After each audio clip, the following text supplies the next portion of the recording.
front part of him is pretty much well done. Like the head sculpt. The head, I don't need to paint. Damn, I cursed. Sorry.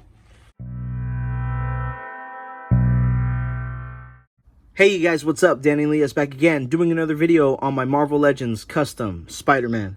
And to start off, guys, I just want to give a serious apology to all the viewers for not posting constantly on this channel anymore. And I've been on a like 2, maybe 1 year hiatus of this YouTube channel. And a lot has happened. Long story short, I've just been working now for almost a year. And just trying to figure out my way of life and just trying to go into that adult world and just trying to figure things out. So I'm back, guys. Trust me, I have bought many new figures from the Toy Biz era up until the new Hasbro figures, and we got a lot of new stuff coming. Just the reveals that were shown in the New York Toy Fair, which are crazy. It's funny because they made a classic looking Spider-Man, and it's very similar to the one I have right here, but mine is obviously a Todd McFarlane inspired artwork. And huge shout out to Pounds 978 Customs. He inspired me to make this figure because I've seen so many videos of him trying to make new Spider-Man figures and overall making like classic looking ones. So he really inspired me to make this guy. So the figure that I used was the Bullseye body mold. I really did like that Bullseye a lot, and I kind of felt bad about using him for this custom. Kind of doesn't really matter, you know, because I'm making it into a better figure. I really think this is one of the best body molds that Hasbro has ever came out with because it's really good. Even though I did have to shave a little bit of the rib area section on both sides to make him look a bit slimmer, and around here on the hip areas, I had to shave a bit down with some sandpaper. Really great body mold overall, and I'm so glad I used it for this guy. Alright, you guys, as for painting on this guy, it's pretty well done. Honestly, I am really impressed with what I came up with here. There are some areas where it could have been better, like a little bit on the arms, but overall it's not too bad. I did try my best to make sure the lines were pretty thinned out, but that's my only complaint. I just wish they were a little bit thinner. It's just sometimes the areas on his body look a little bit too dark and you can't really make out the red. But yeah, there's some little scuff marks here and there because right here, for instance, there's like some white paint and I tried scraping it off and I accidentally scraped off the blue. So that was a little bit bothersome, but I could go back and touch that up. Like it's, you know, it's nothing. But overall, the head is perfect. I do not want to touch the head at all or paint it, touch it up, nothing. It's perfect. I spent a lot of time mainly on the head. Just I wanted to get the execution down so well because it's really inspired by my favorite artist, Todd McFarlane. So yeah, I really based it off of his artwork, and in my opinion, it came out very well. And I will compare this guy to the actual Todd McFarlane figure. So yeah, overall, I really do like the head sculpt and overall painting on this guy. And the logo came out pretty good too. It's a little thick in my opinion, but I just wanted it to pop out. The back logo came out perfect. That I really do love. So yeah, overall painting is great on this guy, and I am absolutely loving it. Alright, you guys, as for accessories, I gave this guy the Battle Damage Peter Parker head sculpt from the Black Suit Spider-Man and Kraven 2-pack. And yeah, this guy works so well with his head. I don't know why. It just fits so well with him. And I do like the Battle Damage look because you don't see that very often of Hasbro doing like the Battle Damage style of like figures or head sculpts or whatever. So I'm keeping it the way it is right now.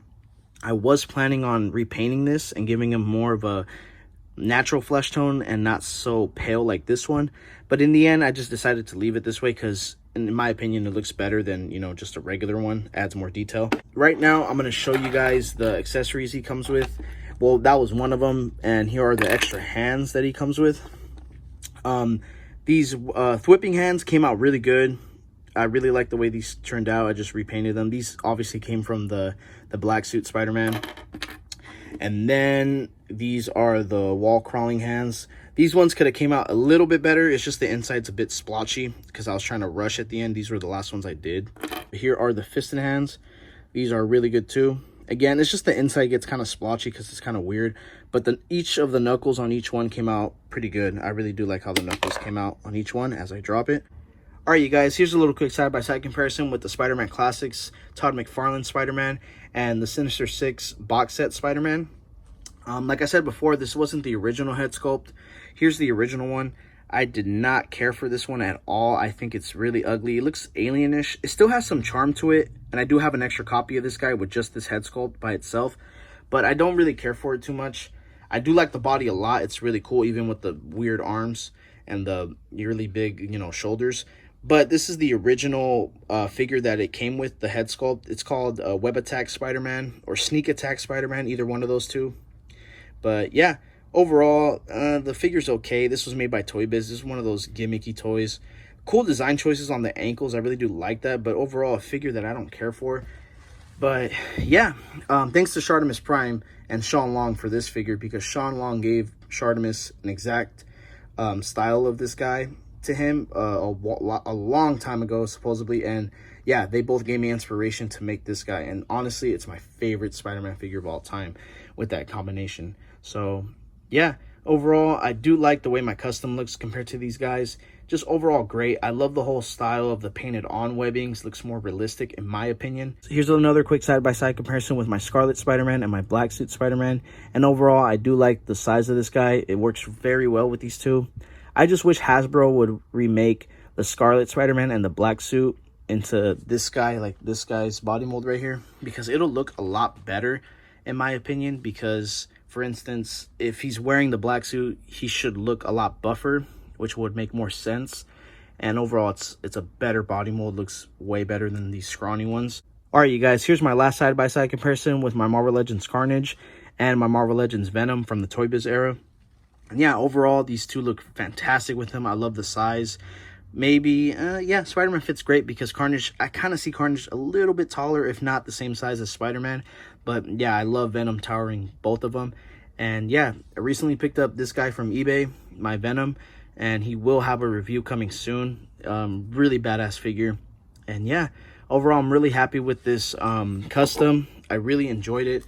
Let me know what you guys think down in the comments below on what I could have improved, what I shouldn't have done. Anything is fine, just as long as you guys let me know and give me that constructive criticism and that feedback. Any feedback is good feedback. So yeah, thank you guys so much for watching, and this is Danny Elias signing off.